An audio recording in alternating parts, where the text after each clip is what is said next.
میرا سوال یہ ہے کہ کیا یہ بات سچ ہے کہ اعتکاف میں بیٹھنے کے لیے کوئی لازمی ساتھ جا کر بٹھاتا ہے اور اٹھانے کے لیے بھی جب تک کوئی نہ جائے اس وقت تک اٹھ کر باہر نہیں آتے؟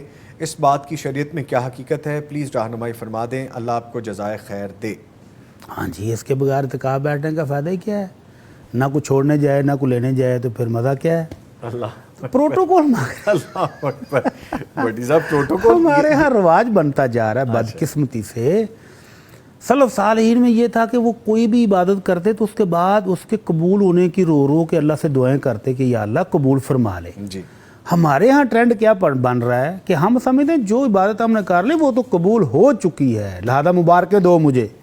عمرہ کر کے آئیں گے تو ایئرپورٹ پر لازمی ہار لے کر عزیز و اقارب کھڑے ہونے چاہیے۔ اعتکاف سے اٹھیں گے تو لوگ ہار لے کر آتے ہیں، اللہ اکبر۔ اور جب تک وہ نہ آئے وہ کہتے ہیں مجھے تو کوئی لینے ہی نہیں آیا، باقاعدہ ناراض ہو جاتے ہیں۔ لو جی میں اعتکاف بیٹھا ہوا تھا، کوئی بھی نہیں مجھے اٹھانے آیا۔